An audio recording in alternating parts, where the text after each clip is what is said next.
Salut à toutes et à tous, ravi de vous retrouver dans ce 6e numéro du journal consacré à l'actualité des transferts sénégalais en Europe. On commence ce tour d'horizon par le Paris Saint-Germain qui est en train d'accélérer le processus pour finaliser la venue du milieu de terrain sénégalais d'Everton, Idrissa Gana Gueye cet hiver. D'après les informations relayées par Téléfoot, les dirigeants du club parisien seraient même prêts à offrir à Gueye un salaire astronomique de 8 millions d'euros qu'il aurait même accepté. Cependant, l'un des principaux blocages dans ce transfert reste les 45 millions d'euros réclamés par Everton. De son côté, Idrissa Gana Gueye aurait manifesté son envie de rejoindre les champions de France en titre cet hiver. En tout cas, une chose est sûre, le transfert semble être sur la bonne voie, d'autant plus que le PSG et les joueurs auraient même trouvé un accord de principe. Il ne resterait plus qu'à convaincre Everton de lâcher celui qui est considéré comme l'un des meilleurs milieux récupérateurs de Première Ligue. Avec un très faible temps de jeu depuis le début de la saison sous les couleurs d'Angers, le latéral gauche sénégalais de 29 ans, Salif Ciss, est annoncé très proche d'un retour à Valenciennes, son ancien club.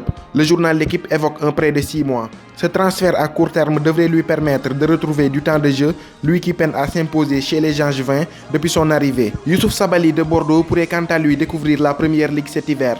En effet, le club londonien de Fulham, actuel avant-dernier du championnat anglais, espère l'attirer avant la clôture de ce mercato. À la recherche d'un latéral pour renforcer leur défense, les Cottagers auraient fait de Sabaly l'une de leurs priorités. Pour matérialiser cet intérêt, ils ont même formulé une première offre à leurs homologues bordelais d'après Sport. Reste à savoir si Bordeaux acceptera de céder son latéral polyvalent en milieu de saison. On reste en Angleterre avec Pape Ndiaye Souaré qui pourrait quitter les Eagles de Crystal Palace dans les prochains jours.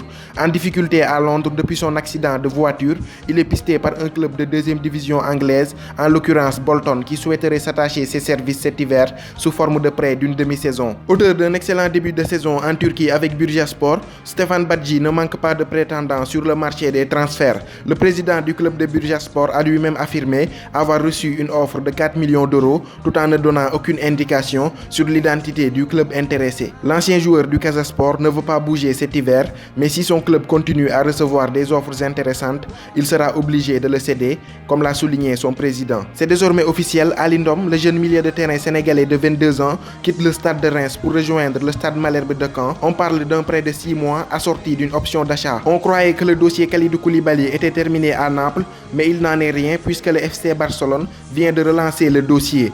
En effet, les Blaugrana viennent de formuler une offre à hauteur de 120 millions d'euros selon le journal Il Martino. A noter que le FC Barcelone n'est pas seul sur ce dossier puisque le Real de Madrid est aussi sur les traces du défenseur central sénégalais de 27 ans. C'était tout pour ce 6e numéro du journal consacré à l'actualité des transferts sénégalais en Europe. Quant à moi, je vous donne rendez-vous à bientôt pour de nouvelles vidéos. D'ici là, portez-vous bien et n'oubliez pas de vous abonner à ma chaîne YouTube pour ne rien rater de l'actualité du football sénégalais.